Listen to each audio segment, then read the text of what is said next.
ce qui sera notre sujet. Pour aujourd'hui, je vous présente la pire adaptation cinématographique de tous les temps, le film de 2015, Le Septième Fils. J'ai vraiment pas envie. Plus les choses allaient, moins c'était convaincant et surtout moins ça ressemblait à l'épouvanteur. La date de sortie du film était constamment repoussée pour des raisons de problèmes de production et éventuellement le nom l'épouvanteur a été abandonné pour laisser sa place au titre Le Septième Fils. Et avec cette adaptation, inspiration, on a ce que j'aime appeler le syndrome Han Solo. Un personnage sarcastique et irrespectueux dont le seul vrai trait de caractère, c'est d'emmerder l'autorité. Est-ce que l'épouvanteur devrait être adapté? Sur ce, mesdames et messieurs, dites-moi en commentaire comment vous verriez votre adaptation idéale du roman L'Épouvanteur.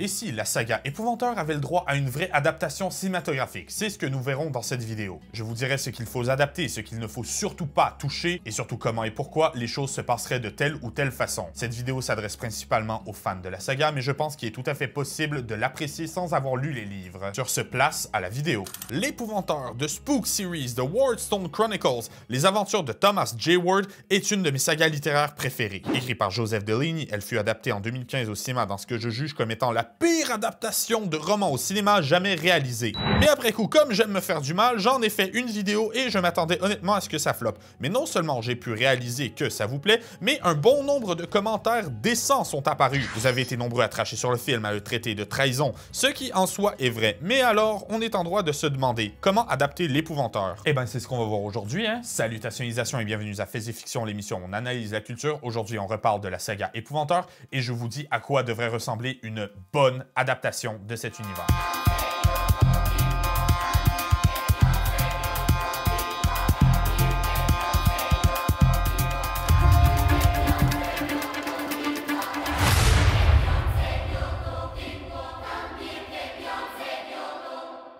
Encore une fois, je le répète, il n'est pas nécessaire d'avoir lu tous les livres Épouvanteurs pour apprécier cette vidéo. Par contre, soyez sûr de visiter la description qui vous mènera à un lien de la précédente vidéo et vous verrez à ce moment-là pourquoi une bonne adaptation est requise. Et tant qu'à être là, pourquoi ne pas proposer en commentaire vos thèmes entourant cet univers? Peut-on adapter l'Épouvanteur? Oui, l'Épouvanteur est très adaptable. En fait, quand on lit les livres, on se rend compte que cette saga ne demande qu'à être adaptée. Si vous ne me croyez pas, lisez les livres ou encore munissez-vous au moins du Bestiaire, le hors-série qui regroupe tous les monstres de la saga. Il suffit d'ouvrir le livre et de voir les illustrations pour se rendre compte du potentiel créatif derrière leur apparence. Mais aussi, quand on lit les romans, on se rend compte qu'ils sont très riches en descriptions physiques et que les personnages ont des traits visuels extrêmement reconnaissables. Sans parler du fait que L'Épouvanteur, c'est une série qui est extrêmement portée par les dialogues des personnages. Exactement comme une œuvre cinématographique. Et c'est bien beau tout ça, mais ça reste une œuvre qui regroupe maintenant plus de 20 tomes. Et demander 20 films, c'est beaucoup trop. Autant en termes de production qu'en termes de créativité, qu'en termes d'engagement de l'audience. C'est pourquoi demander une série de films sur l'Épouvanteur, c'est se tirer dans le pied, il y a simplement trop de choses à raconter. On pourrait argumenter que c'est ça qui a tué le film, ça et les décisions créatives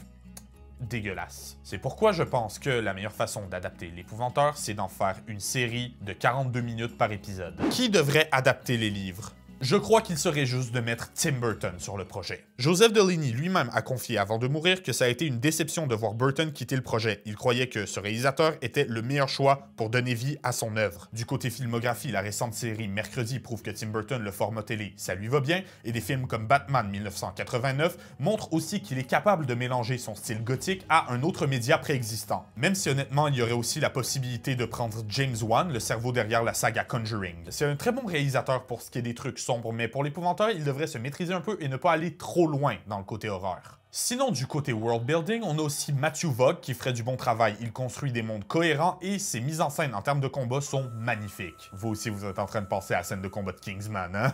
Ouais, je le savais. Et bien sûr, je ne pouvais pas finir cette section sans penser à confier le projet à El Matador, Guillermo del Toro. Del Toro, c'est un excellent réalisateur pour tout ce qui est sombre et univers geek, qui avec des films comme Hellboy 2 ou Le Labyrinthe de Pan a su prouver qu'il était capable de gérer comme un dieu tout ce qui a trait au format obscur et étrange. Sans parler du fait qu'avec son dernier Pinocchio, Guillermo del Toro, il a prouvé que de prendre le contexte historique de l'Europe et de le saupoudrer de magie, il le fait bien en fait. Et c'est tout ce qu'on veut. Quoi adapter? Au niveau du contenu, cette adaptation se concentrerait sur la série principale, à savoir les tomes 1 à 13 de l'Épouvanteur. Mais ça ne veut pas dire qu'il faut faire du copier-coller. Je crois que cet univers profiterait de prendre des libertés autant au niveau de l'histoire racontée qu'au niveau du contenu des romans. Il y a beaucoup de répétitions dans les livres Épouvanteurs, répétitions qui permettent de condenser l'histoire. Par exemple, la plupart des méchants secondaires, on peut passer par-dessus assez rapidement. Mais ça veut pas dire qu'il faut tout enlever non plus, il y a des choses à garder, choses que voici. D'un, la relation entre Tom et son maître Grégory, le jeune élève fougueux apprenant du plus grand épouvanteur de tous les temps. Au niveau de Tom, l'importance du personnage, c'est qu'il est jeune, courageux et très intelligent, mais surtout qu'il a le cœur sur la main. Pour Grégory, il doit transpirer la sagesse et la connaissance. Il doit être un puits de savoir intarissable sur l'obscur, sans oublier son petit côté ermite. Dans les livres Grégory, si quelqu'un essaye de rentrer par effraction chez lui, il y a un gobelin qui va décapiter la cible. C'est pas très gentil, mais je peux pas dire que j'y ai jamais pensé moi non plus. Au niveau de l'âge, je suis désolé de me répéter, mais il est important que les personnages de Tom et Alice soient présentés au début de leur adolescence. Pourquoi? Parce que prendre des décisions d'adultes et des responsabilités entre l'âge de 12 et 16 ans, c'est l'essence même de ces deux personnages. Ce sont deux enfants qui ont dû grandir beaucoup trop vite. Et pour Grégory, c'est le contraire, il faut quelqu'un avec un âge avancé. Ce qui est impressionnant chez le personnage, c'est sa force physique, sa forme, ses capacités au combat, malgré le fait qu'il a au-dessus de 70 ans. Et on peut même dire que c'est un parfait personnage contraste pour Tom et Alice, un point qu'il serait dommage d'oublier à l'adaptation, une deuxième fois. De deux, l'univers créatif doit être transposé. La plus grande faiblesse du film, c'est qu'il se concentre beaucoup trop sur le côté heroic fantasy et oublie de toucher à tout ce qui a trait à la mythologie, mais aussi à l'horreur. La fusion de ces iconographies, c'est ce qui donne l'essence de la saga Épouvanteur. Oui, ils sont impressionnants et effrayants par leur puissance, mais aussi par leur apparence et leur background. Et si c'est bien fait, c'est une garantie que cette adaptation en série soit gravée dans les mémoires. Et de 3, la courbe de puissance. Dans les livres, plus on avance, plus les ennemis deviennent puissants et dangereux, et il en va de même pour les personnages principaux. Par exemple, dans le premier livre, Tom affrontera Mère Malkin, leader du clan Malkin, qui est une des sorcières les plus puissantes de tous les temps. Mais cette sorcière vient de passer une décennie dans un trou, ce qui l'a énormément affaibli. Ce qui rend la victoire de Tom contre la sorcière moins impressionnante, mais la rend surtout logique, même logique, qui fera que quand Tom affronte des sorcières à leur paroxysme de puissance, des démons, voire des dieux, on y croit parce qu'on l'a vu évoluer, grandir et acquérir de nouveaux pouvoirs et outils.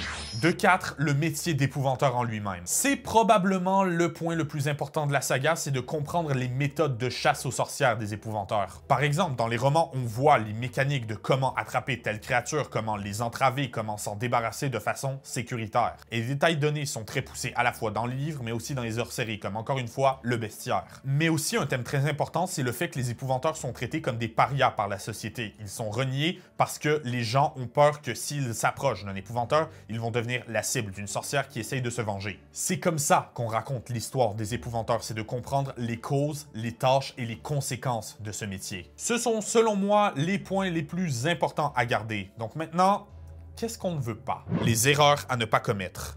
Il y a une certaine quantité d'éléments dans les romans que, selon moi, les scénaristes pourraient faire une erreur fatale avec. Voyons voir ça. Premièrement, le personnage de Alice. Oui, c'est une love interest, mais c'est aussi un personnage très intelligent au background chargé. Sans parler que, moralement parlant, elle se trouve très souvent dans des zones grises. En fait, dans la saga Épouvanteur, Alice, très souvent, elle est objectivement une grosse... Ouais, je l'ai dit. Et tout ça, c'est propre au personnage, ce serait quand même très dommage de le perdre. De l'autre côté, le méchant principal, le malin, c'est effectivement Satan, c'est Lucifer, mais peut-être pas au sens où est-ce que les médias ont tendance à nous le vendre. Des séries comme Sabrina, Lucifer ou encore Supernatural ont introduit l'idée que Lucifer est un ange déchu à la moralité complexe, qui se cache derrière du sarcasme et une fausse image de tyran pour ne pas laisser paraître son grand cœur. Ce qui est une description plus hébraïque du personnage, mais ici, on parle d'un diable de l'univers païen. Le diable dans l'univers Épouvanteur, il est cruel, il est horrible, c'est un tyran, il est terrifiant, avec lui, il n'y a aucune zone grise et c'est objectivement le plus grand mal que le monde ait connu. Tout simplement parce que c'est comme ça que l'histoire est écrite. Finalement, et celle-là, elle est grosse, il faut montrer autant les facettes de combat que les facettes d'enquête du métier d'épouvanteur. C'est-à-dire les pièges, les recherches, le côté détective, un peu comme le dernier Batman faisait avec le personnage de Bruce Wayne. Je vous ai donc donné les éléments à introduire et les erreurs à ne pas connaître. Maintenant, comment est-ce qu'on met ça en scène? Comment adapter les romans? Nous disions donc une série format 42 minutes par épisode, entre 12 et 15 épisodes par saison. Pourquoi? Parce que je pense que ce sont les nombres parfaits pour adapter l'histoire au complet sans pour autant la saturer. Le premier élément à conserver, ce serait l'antagoniste principal, le malin que vous connaissez sous le nom de Satan. Dans les livres, il n'apparaît qu'à la fin du 4e tome, et je crois que pour une série, sa présence devrait se faire sentir dès le début, et voici comment faire. La saison 1 commencerait de la même façon que le premier livre, avec John Gregory qui vient chercher Tom chez ses parents à la ferme. On apprendrait à connaître sa famille, son père, sa mère, son frère Jack et sa femme. La femme de Jack, pas la femme de Tom, il a 12 ans.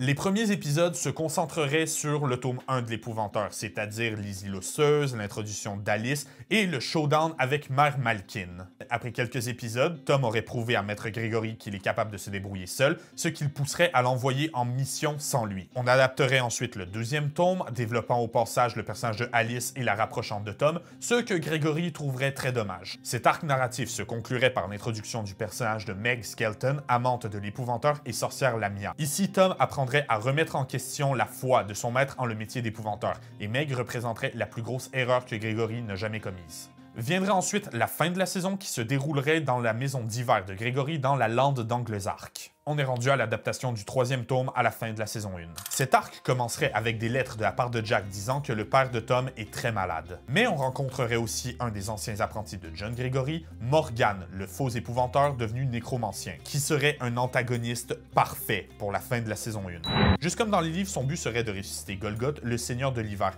mais je crois qu'il faut introduire une espèce d'enjeu philosophique avec ce personnage. Tom pourrait être tiraillé entre Gregory et Morgan, chacun représentant ce que Tom pourrait devenir selon le chemin qu'il choisit. Et dans cette adaptation, le personnage de Alice aura un rôle beaucoup plus important, ce qui la rapprochera encore une fois de Tom, au grand désespoir de Gregory. Et la saison 1 se finirait comme le 3e livre, à savoir Morgan ne réussit pas à entièrement libérer Golgoth et ce dernier le tue. Mais il y aurait un petit épilogue. Épilogue où Gregory réussit à trouver la bibliothèque de Morgan et trouve plein de rituels sataniques. C'est là que John, Tom et Alice comprendront que les sorcières de Pendle ont pour but de ressusciter Satan. Et c'est ici que la saison 1 finit sur une fin ouverte, ouvrant la porte à une saison 2 où les livres 4 et 5 seront adaptés. Elle se découpera en deux. La première moitié de la saison, ce sera le tome 4 avec la résurrection de Satan et le conseil des sorcières de Pendle. Elle commencera avec les funérailles du père de Tom, Tom se faisant engueuler par Jack pour ne pas avoir été là plus tôt. Mais c'est aussi ici que la mère de Tom lui confiera une clé qui ouvre une porte au grenier, lui disant que cette pièce est l'endroit le plus sécuritaire sur la planète et que son frère Jack a promis de toujours le lui laisser accès. Après quoi, la mère de Tom quittera sa famille pour faire un voyage dans son pays natal, la Grèce.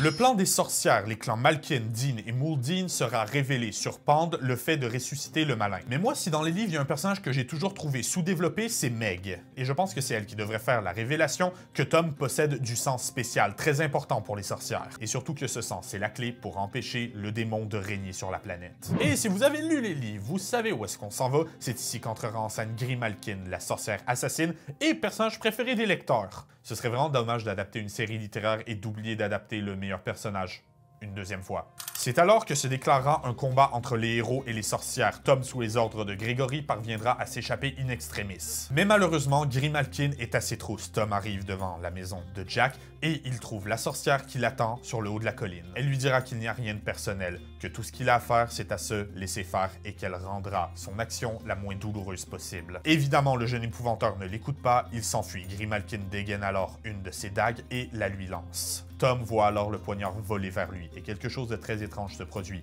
L'arme semble voler de plus en plus lentement, ce qui permet à Tom de l'attraper par le manche et de le relancer directement à Grimalkin. Ce petit moment de confusion lui permet de s'enfuir pour de vrai et il se rend dans le grenier pour se cacher. Tom a réussi à échapper aux griffes de la sorcière assassine, mais aussi et surtout aux griffes du diable, pour l'instant.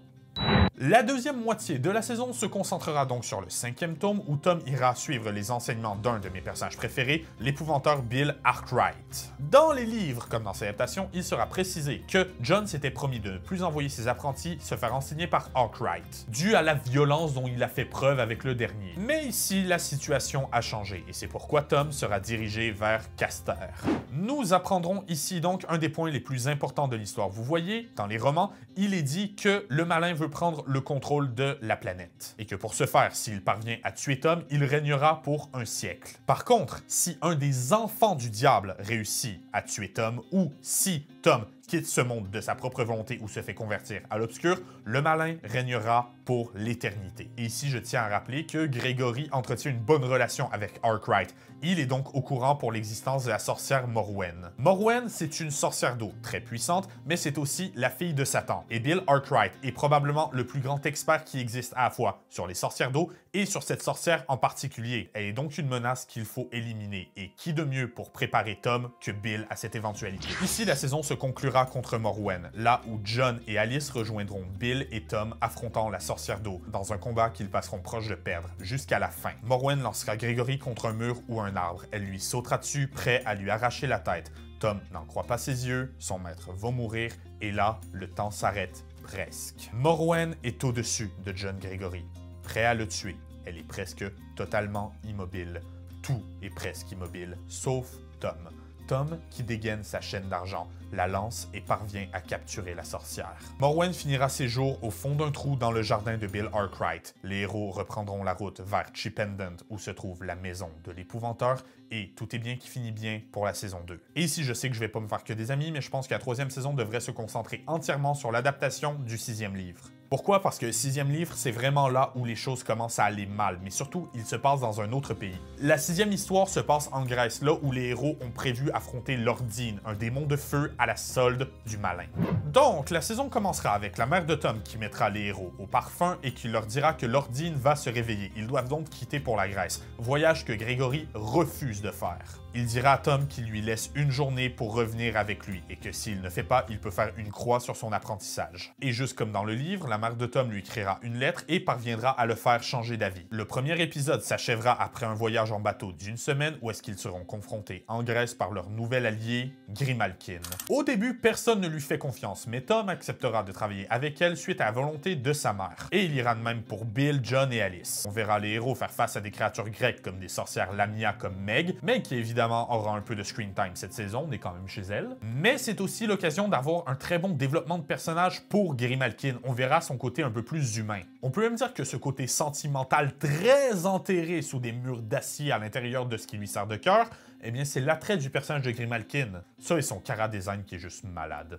Tom comprendra alors que la sorcière assassine est un allié qu'il serait stupide de refuser. Et c'est ici que le milieu de la saison arrivera. Satan se présentera à Tom et lui offrira un moyen de défaire Lordine, ainsi que de retarder son réveil. En contrepartie, Tom doit accepter de se livrer au diable et de plonger le monde dans l'obscur. Tom acceptera et c'est ici que la 2e moitié de la saison arrivera. Parce que voyez-vous, Satan ici vient de révéler la réalité à Tom. Alice, sa seule amie, est en fait sa fille. Il repart donc visiter ses amis portant ce lourd secret, mais aussi portant la clé qui lui permettra de défaire Lordine. Tom aura la discussion avec sa mère, et sa mère se révélera au grand jour en tant que Lamia, la toute première, une sorcière quasi divine. Une âme surpuissante, ennemie de Lordine et ennemie du malin, de qui il a hérité le pouvoir de contrôler et de courber le temps. Et c'est ici que Tom aura des flashbacks. Il se rappellera de ses combats contre Grimalkin et contre Morwen. Il réalisera que son pouvoir sur le temps lui a déjà sauvé la vie plus d'une fois. Et on a ici la plus grosse différence entre les livres et cette possible adaptation. Je pense que Tom ne devrait jamais apprendre à 100% à maîtriser ce pouvoir. Contrôler le temps, je pense qu'on est d'accord pour dire que c'est un des pouvoirs les plus cheatés qui existent. Et à mon goût, dans le livre, Tom apprend à le faire beaucoup trop facilement. Je pense qu'ici, il devrait seulement avoir le pouvoir de ralentir le temps le plus il s'entraîne sur une certaine zone donnée, mais qu'il ne devrait jamais devenir aussi puissant qu'il l'est dans les livres. Et bien sûr, à la caméra, ça se transcrira par tous les autres personnages qui verront Tom se déplacer à une vitesse incroyable. Arrive la fin de la saison, le combat final contre Lordine, et comme dans les livres, c'est ici que la mère de Tom et le personnage de Bill Arkwright perdront la vie. Mais les héros ont gagné et il est temps pour Tom d'honorer sa part du marché, il va se livrer à Lucifer.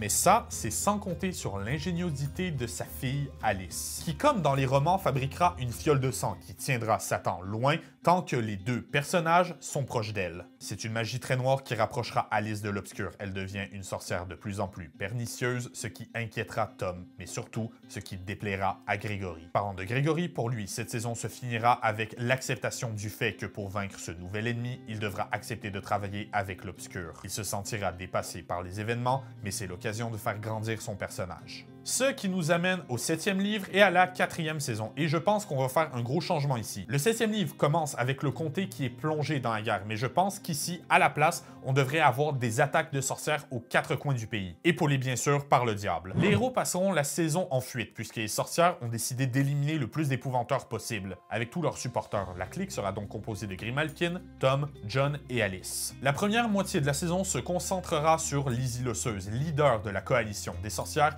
qui finira par trouver la mort à la lame de Grimalkin. Ça portera un énorme coup au diable, mais il est encore trop puissant. Il commence à être temps d'en finir. Pendant la deuxième moitié de la saison, on verra donc les héros travailler, comme dans les livres, sur une façon de détruire ou à la limite d'entraver le démon. Et en bout de ligne, grâce aux entraînements au combat de Grimalkin, Tom sera capable d'arrêter totalement le temps de vaincre la bête. C'est la seule fois où est-ce qu'il le fera. Il décapitera le malin avec l'arme de la sorcière, concluant la 4e saison. La dernière saison commencera avec un double épisode où est-ce qu'on suivra le voyage de Grimalkin, portant la tête du diable et essayant d'empêcher les serviteurs de l'Obscur de la récupérer. Jusqu'à l'épisode 3 où est-ce qu'on retrouvera Tom et Gregory dans une adaptation du 10e tome de la série. Au passage, Gregory se fait kidnapper, enfermé dans une illusion et Tom le libérera, ce qui conclura ce petit arc et ira vers le suivant, là où nous suivrons un autre double épisode sur le personnage de Alice. Alice qui voyagera vers l'obscur, fera la rencontre du dieu Pan, mais qui fera plein de découvertes. Elle passera un pacte avec Pan, devenant la première sorcière de la Terre, à savoir une sorcière qui tire ses pouvoirs de la planète et de la végétation elle-même, au lieu de tirer de la magie des eaux, du sang ou des familiers. Mais ça aura un prix. Le dernier épisode se conclura sur un épilogue où Grimalkin ramènera des informations à Tom et John sur un mage noir du nom de Lucrasta, le sorcier le plus puissant de tous les temps, mais aussi le plus grand serviteur de Satan. Elle dira qu'il réside dans une tour de mage où se trouve un portail qui les mènera à un domaine où il sera possible de vaincre la bête. Mais avec elle, elle ramènera un cadeau pour Tom, un cadeau inestimable, une épée à l'allure basique qu'elle surnommera la Starblade, une épée enchantée qui est censée l'aider à gagner tous ses combats. Et elle sera aussi malheureusement la messagère d'une mauvaise nouvelle. C'est ici qu'elle apprendra aux personnages principaux que Alice est maintenant du côté de Lucrasta et qu'elle les a trahis. Et ici, on suivra vraiment la trame narrative des derniers tomes, à savoir Alice qui essaye de raisonner les personnages principaux et de leur dire que de détruire le malin, ça pourrait avoir des conséquences désastreuses sur l'équilibre de l'univers. Tom, Gregory et Grimalkin rassemblent donc tous leurs alliés, tous les épouvanteurs, tous les militaires prêts à se battre pour leur cause et attaquent la forteresse de Lucrasta. Ce sera un combat très sanglant et si vous avez lu les livres, vous savez que beaucoup perdront la vie, incluant John Gregory, le maître de Tom, qui roulera aux pieds de son apprenti. Dans les livres, c'est un moment qui, selon moi, aurait dû être beaucoup plus puissant. Ici, l'apprentissage de Tom est terminé, mais il a dû être rushé à cause de ce qui se passait dans le monde. Dans cette adaptation, ce sera simplement le moment où Tom sentira le poids de la responsabilité sur ses épaules. Ce sera le moment où il se regardera dans le miroir et réalisera qu'il doit être prêt à affronter le mal seul. Le dernier combat se fera entre le mage Lucrasta et Tom, combat dans lequel Tom sortira victorieux après avoir tué le sorcier. Il se retournera vers Alice et la laissera partir par compassion, lui disant que si jamais il la revoit, il l'enfermera au fond d'une fosse. C'est alors que Ward rentrera dans la forteresse de Lucrasta. Il rentrera dans le domaine portant la tête du diable, voyant son corps prêt à le détruire. Ils échangeront une lourde conversation philosophique sur l'équilibre du monde, sur le fait que Satan a beau représenter le mal, il empêche beaucoup de dieux de l'obscur d'entrer en scène. Tom se rappellera des enseignements de Gregory. Il réalisera que le monde ne sera jamais à 100% en sécurité. C'est là qu'il enflammera le corps du démon, le tuant et débarrassant le monde de l'obscur pour l'instant, sachant pertinemment qu'une autre guerre arrive et se tenant prêt à y faire face. La saison prendra fin sur une lourde note. Tom enterrant le corps de John Gregory à l'extérieur d'un cimetière parce qu'un épouvanteur n'a pas le droit de reposer en terre sainte. Dans le livre, Tom enterre la lame donnée par Grimalkin avec Gregory, se jurant de protéger le comté avec son bâton comme un vrai épouvanteur. Mais ici, j'ai vraiment envie que la relation Tom et Grimalkin soit encore plus développée. Je pense que Tom prendrait la Starblade et l'accrocherait sur le haut de sa cheminée, se rappelant de l'amitié qu'il a su fonder avec une sorcière qu'il pensait fondamentalement mauvaise. Il ne pensera jamais l'utiliser. Il ira chasser sorcières, gobelins et autres démons armés simplement d'un bâton de sorbier, comme l'épouvanteur le lui a appris. C'est alors qu'on viendra sonner à sa porte. Tom pensera qu'il s'agit de sa première mission en tant qu'épouvanteur solitaire. Et on retrouvera, près de la cloche, une jeune fille du nom de Jenny, voulant rencontrer l'épouvanteur Tom Ward. On aura une petite conversation, elle lui demandera de lui raconter son histoire, il l'invitera chez elle et au loin, dans les arbres, on verra Alice les espionner, attendant son heure. Et je pense que ce serait l'endroit parfait pour finir la série. C'est une fin ouverte. Ici, on sait que Tom deviendra un épouvanteur lui-même, qu'il aura des dangers à affronter. Et si vous savez quoi que ce soit à propos de la série, vous savez qui est Jenny et qu'elle entrera en jeu dans les tomes 14, 15 et 16, mais c'est techniquement de Starblade Chronicles, qui, je le rappelle, c'est techniquement une suite. Donc peut-être qu'il devrait être adapté. Je suis curieux de savoir ce que vous en pensez. Est-ce que The Starblade Chronicles devrait être adapté dans une suite ou est-ce que c'est mieux de finir ces 13 livres sur une fin ouverte? Dites-le moi en commentaire et tant qu'à faire, pourquoi ne pas vous abonner au passage? Vous pouvez cliquer juste ici pour voir notre dernière vidéo ou cliquer juste là pour voir plus de contenu sur l'épouvanteur. Sur ce, je vous laisse et je vous verrai la prochaine fois pour de plus en plus d'exploration de notre omnivore.